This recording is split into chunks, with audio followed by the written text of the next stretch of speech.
Imagine a world where your country is the superpower, your navy rules the oceans, your language is spoken in every port, and your currency is the standard for the entire globe.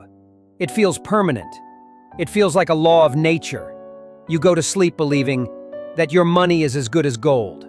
And then you wake up. September 18th, 1949, a Sunday night. The British people turned on their radios. They expected the usual news. Instead, they heard the government announce that the British pound, the currency that had ruled the world for 100 years, was being devalued. Not by a few pennies, but by 30%, overnight. In the blink of an eye, the savings of a generation were slashed. The cost of bread, the cost of fuel, the cost of imports, everything skyrocketed. It was a shock. It was a national humiliation. But it wasn't a surprise. Not to the people who were paying attention. You see, the British Empire didn't die on a battlefield. It didn't end with an explosion. It ended with a ledger entry. It died because it broke the rules of money. For decades, Britain had been living a lie. They had spent more than they earned. They had fought massive wars on credit. They had destroyed their manufacturing base, and they relied on their privilege to force other nations to hold their debt. They thought they were too big to fail. They thought the world needed the pound. But the world moved on. The world found a new banker, a new factory, a new superpower: America.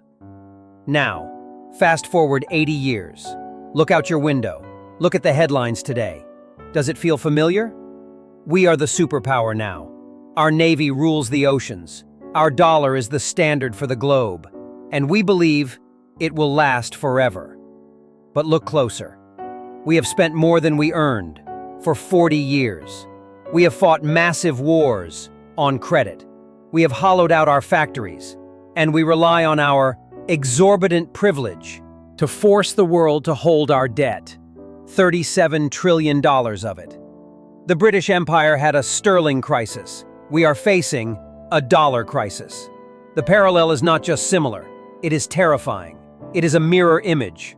Historians tell us that every reserve currency has a lifespan. Portugal, Spain, the Netherlands, France, Britain. None of them lasted forever. The average lifespan is about 94 years. The US dollar has been the reserve currency since 1944. That is 81 years ago. The clock is ticking. The countdown has begun. And the question is not if it will end. The question is, what happens to you when the clock strikes midnight? This is not a prediction of doom. This is a lesson in gravity. This is fiscal folklore. Today, we are going to trace the path of the British collapse.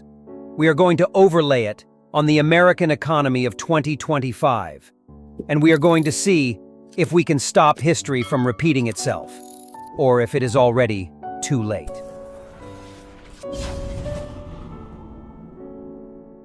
So, how did the dollar become king? And why is that crown now so heavy? To understand the end, we have to go back to the beginning. July 1944. World War II was still raging, but the outcome was clear. The United States was going to win. And the United States held 80% of the world's gold. 700 delegates from 44 nations gathered at a hotel in Bretton Woods, New Hampshire. They were there to design the new world order. And the deal they made was simple. The world's currencies would be pegged to the US dollar, and the US dollar would be pegged to gold. $35 an ounce. It was a masterstroke. It made the dollar as good as gold. It gave the world stability. But it gave America something the French finance minister later called exorbitant privilege. What does that mean? It means that America is the only country in the world that can print its own checkbook. Imagine if you could write a check for a new car, knowing that the check would never be cashed.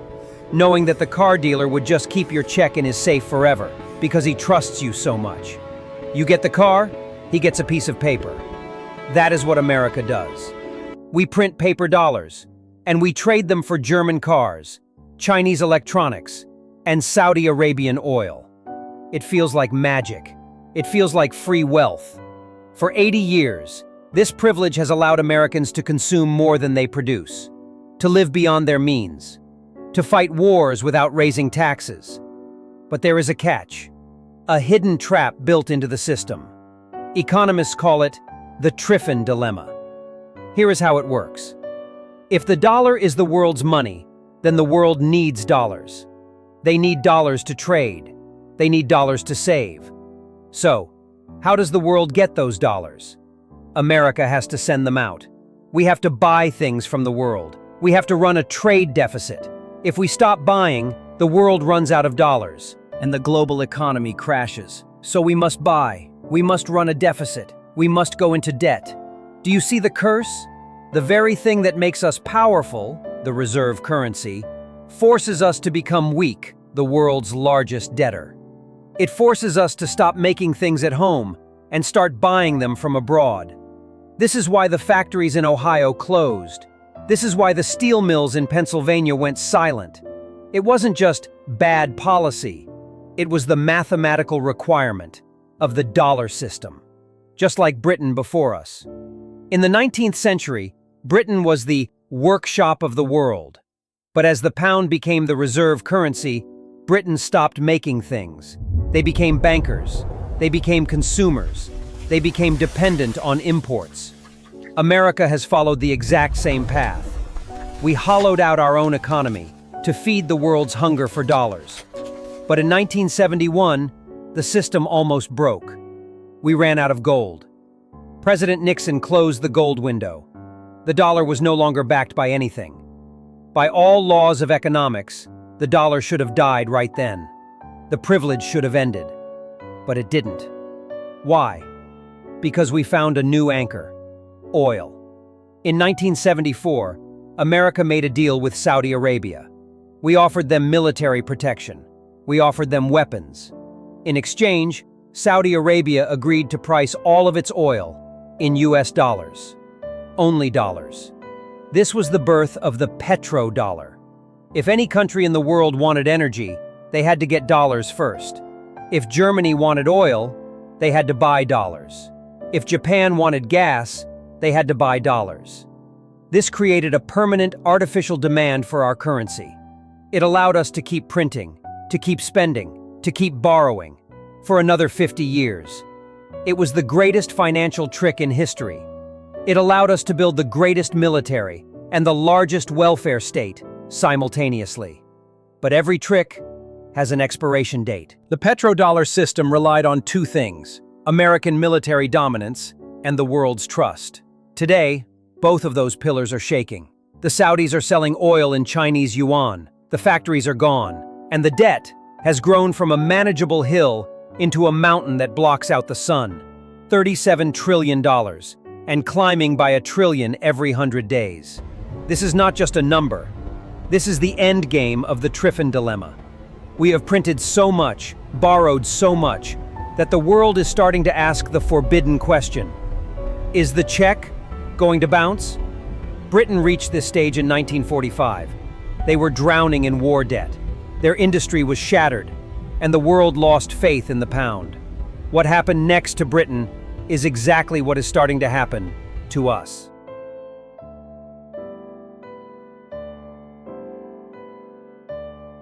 We have talked about the numbers. We have talked about the privilege.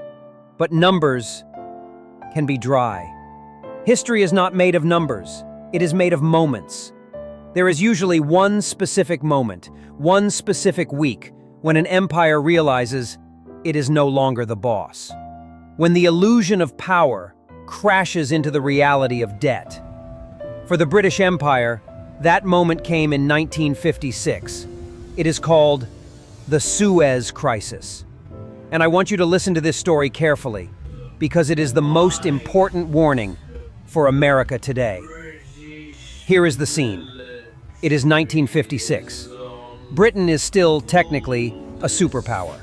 They have nuclear weapons. They have colonies across the globe. The pound sterling is still the currency of trade for half the world. They believe they are still in charge. But then, Egypt nationalizes the Suez Canal. This was a critical trade route for Britain. The British Prime Minister, Anthony Eden, decides to take it back by force. He thinks it is 1850 again. He thinks he can just send in the gunboats, and the world will bow down. So, Britain invades Egypt. Militarily, it is a success. The British paratroopers land. They take the canal. It looks like a victory. But then, the financial reality hits. The United States did not approve of this war. President Eisenhower was furious. But he didn't send troops to stop the British. He didn't fire a single shot. He did something much more painful. He weaponized the debt. You see, Britain was broke. They had massive war debts from World War II, and they owed most of it to America. The British pound was fragile. It was surviving only because the central bank was propping it up. So Eisenhower made a phone call.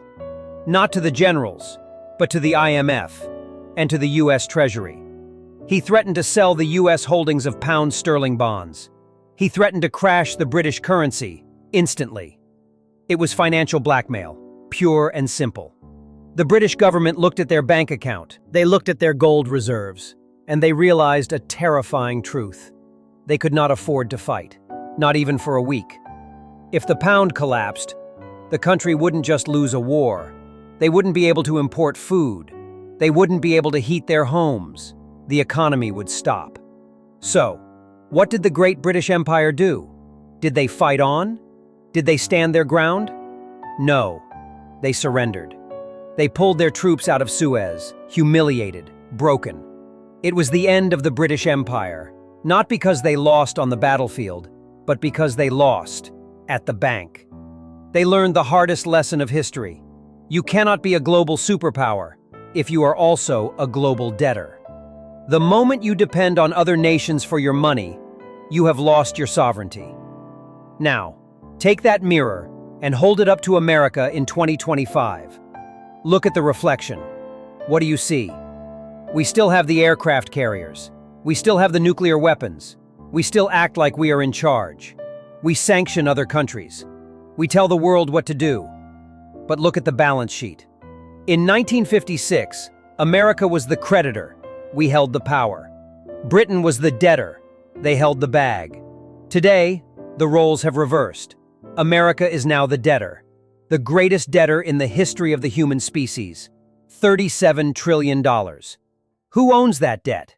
Japan, China, Europe, the oil kingdoms of the Middle East. We are vulnerable. We are exactly where Britain was in 1956. We are living on the kindness of strangers. Imagine a scenario.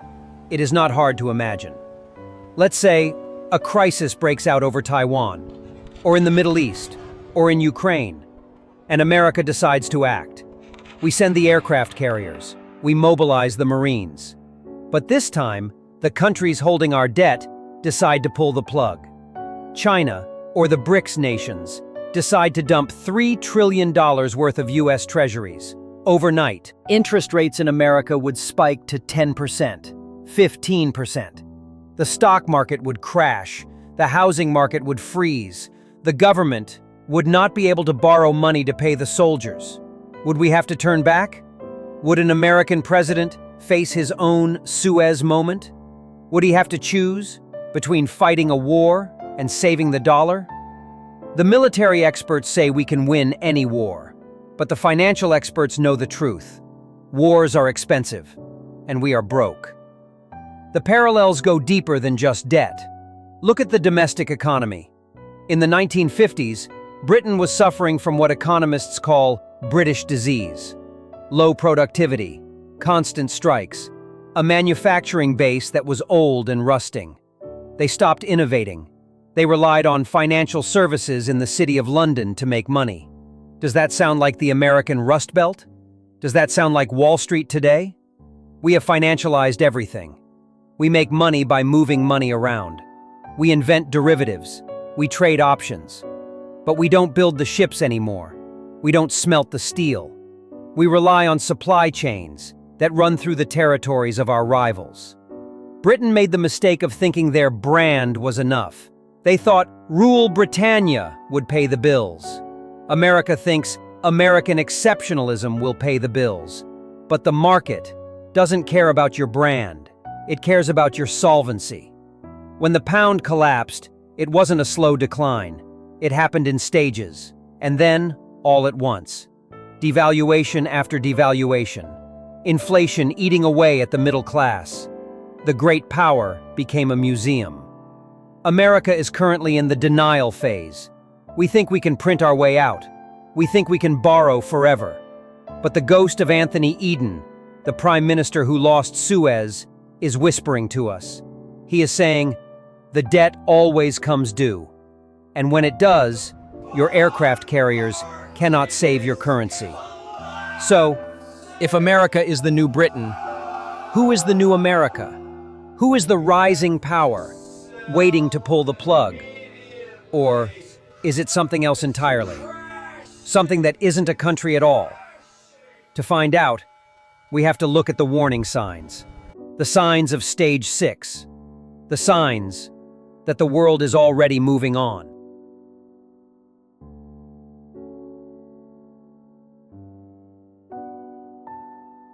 So, where are we now? If the cycle has 7 stages, and stage 5 is debasement, then America has been in stage 5 since 2008, since we started printing trillions of dollars to solve every problem. But recently, something shifted. The cycle has moved forward. We have entered stage 6, the loss of confidence, the search for alternatives. This stage doesn't look like a panic, at least, not at first. It looks like a silent exit. It looks like your neighbors quietly moving their money out of the bank before the run begins. And the biggest warning sign is not Bitcoin. It is not the stock market. It is the oldest money in the world, gold. For the last 50 years, central banks around the world were selling gold. They wanted dollars. They wanted US treasuries. They believed the full faith and credit of America was better than a yellow medal in a vault. But in 2022, that changed. Suddenly, central banks started buying gold. Not just a little. They are buying more gold now than at any time in the last 55 years. China, Russia, India, Turkey, Poland, Singapore. They are backing up the truck. They are trading their paper dollars for physical bars. Why? Because they can read the balance sheet. They see the 37 trillion in debt. They see the weaponization of dollar sanctions. And they are voting. Not with their words, but with their wallets. They are voting no confidence in the US dollar. This is exactly what happened to Britain. In the 1930s and 40s, countries started quietly converting their pounds into gold or into US dollars. They didn't make a big announcement. They just left. And when the crisis came, Britain looked in the vault, and it was empty. But gold is just the defensive move. There is also an offensive move, a challenge to the throne. Enter the BRICS.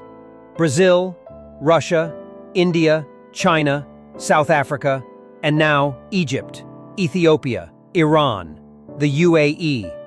For decades, we ignored them. We thought they were just a club of developing nations. We thought they needed us more than we needed them. But look at the map. They control the manufacturing. They control the population.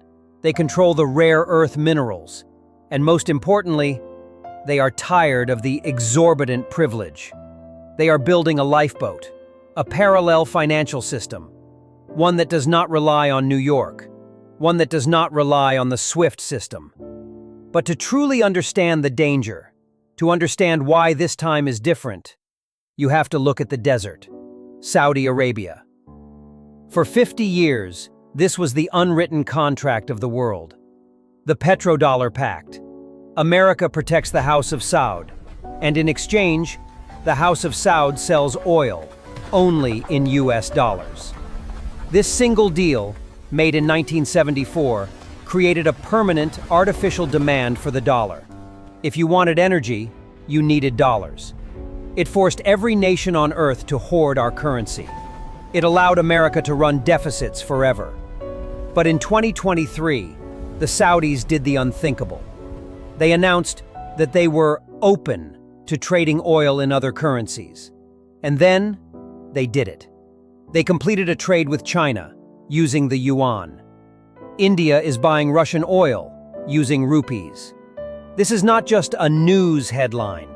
This is a tectonic shift. It is the first crack in the dam. If oil is no longer priced exclusively in dollars, then the world's need for dollars drops. Not by a little, but by trillions. The artificial demand evaporates, and all those dollars that are currently held overseas, sitting in bank vaults in Tokyo and Beijing, will have nowhere to go but home.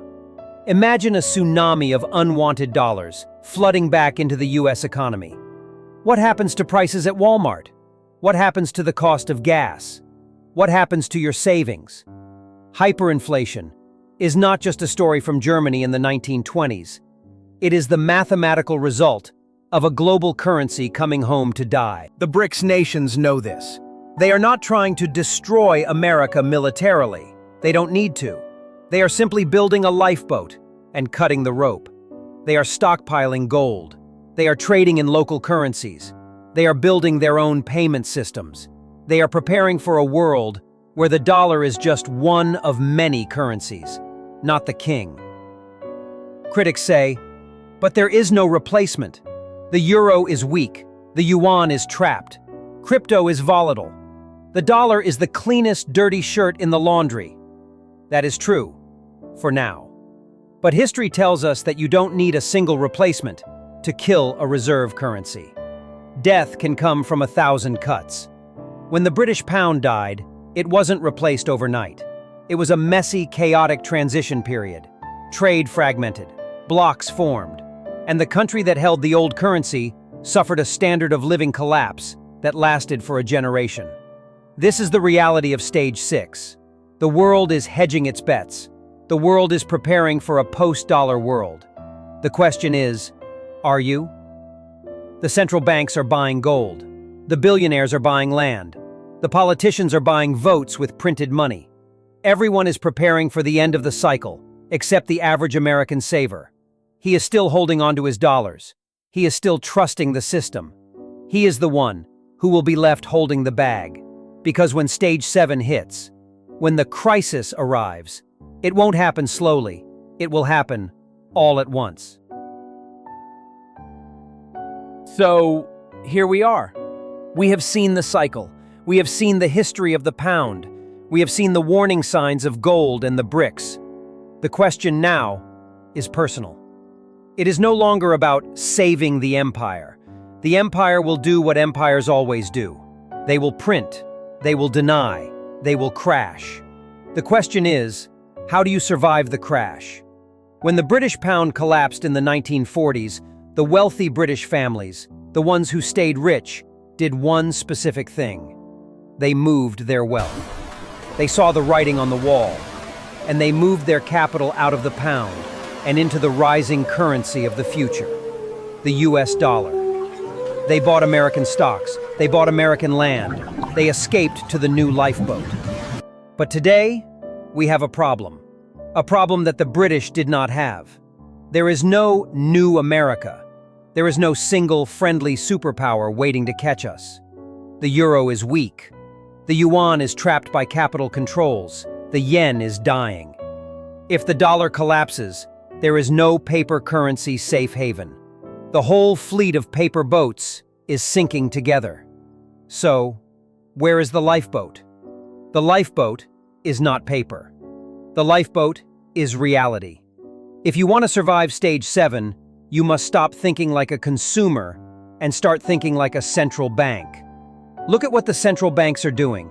Not what they are saying, what they are doing. They are buying gold. Why? Because gold is the only asset that is not someone else's liability. It has no counterparty risk. It cannot be printed. It cannot be hacked. It cannot be sanctioned. When the currency dies, gold is the bridge to the next system. It is the way you transport your purchasing power through the fire without getting burned. But it is not just gold. It is anything real. Land, productive farmland, energy, commodities, fine art. Things that have value, regardless of what the piece of paper in your pocket says. In the 1970s inflation, The people who held cash got slaughtered. The people who held real assets got rich. The numbers changed, the prices went up, but the value of their assets remained. This requires a mental shift. You have to stop measuring your wealth in dollars, because the ruler you are using is shrinking every day.